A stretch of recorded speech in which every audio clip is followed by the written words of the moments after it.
Hello and welcome to today's tarot reading with Erin.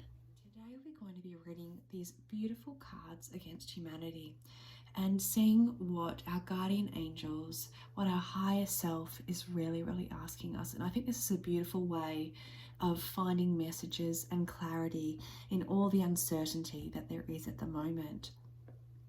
Now, I'm going to lay out 4 black cards, which will prompt a question, a pursuit of knowledge in some way, and then I will use the white cards to give you an answer in some form. It can be symbolic or it can be literal, and I just want you to take away a message of comfort from these cards. Just letting you know that I have saged these cards so they are perfect and ready to go for this reading.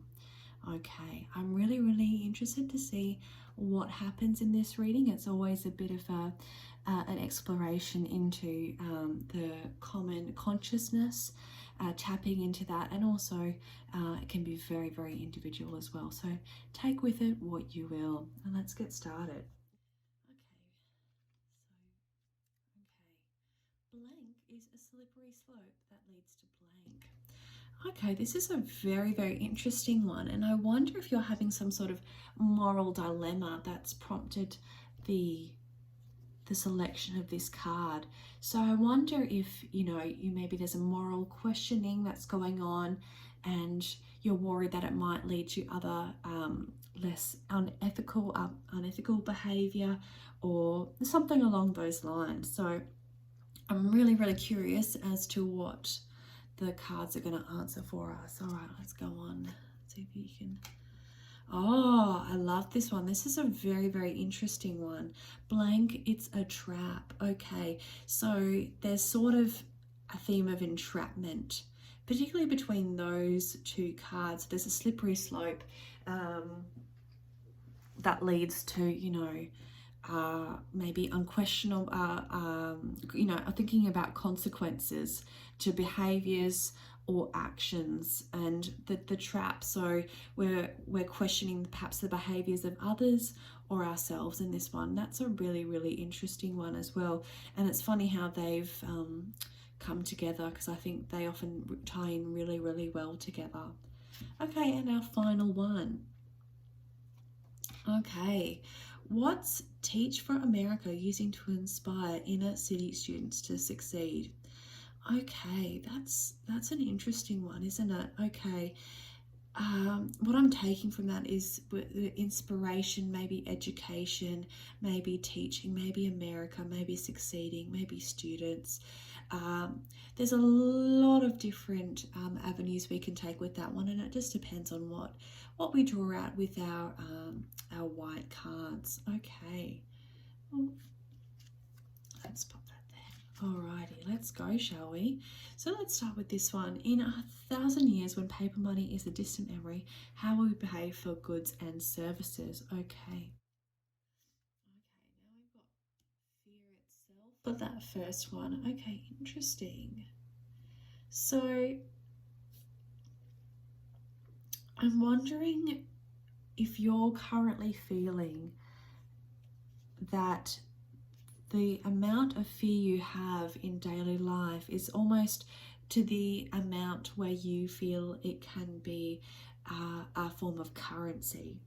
Now, fear can be a form of currency. It's good and bad. It can be. It's sort of, we pay for things in fear, kind of thing. And if you don't. If you're too scared to do something, then there is a cost. That's what I'm saying, and I think that's a symbolic representation of this card. So you might be too scared to go out with someone. You might be too scared to challenge yourself, to try something new, and that's this is acknowledging that there is a cost involved to yourself, your life.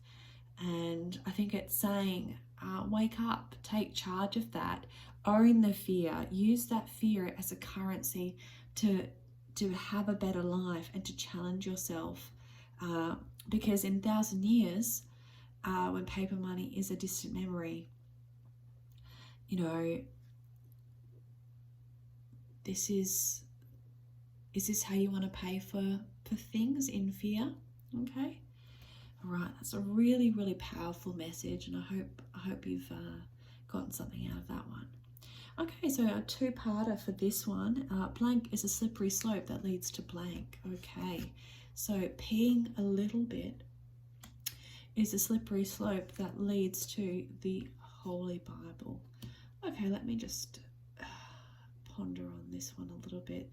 These cards just often just highlight what's going on, what's the truth going on beneath our surfaces, and I really enjoy that. Okay, so peeing a little bit. So the act of peeing it's a release of waste. Okay, it's a release of toxins and everything that's built up in our body, and it's a release. Okay, so I interpret that as a release is a slippery slope that leads to the Holy Bible, and by that I mean I think that's meaning like morality. Okay, so perhaps getting rid of the things that don't serve us, getting rid of the emotional, physical, spiritual waste is a slippery slope in a good way that leads to a greater sense of purpose, a greater sense of morality, a greater sense of self, a greater sense of the rules that we live by. So maybe that's saying if you've got things that are holding you back, if you feel that you are holding on to things that no longer serve you, you need to release that. And by releasing that, that will add a greater sense of purpose. When it says the Holy Bible, that can also just be a representation of spiritual awakening. It doesn't necessarily, it's not in the literal sense.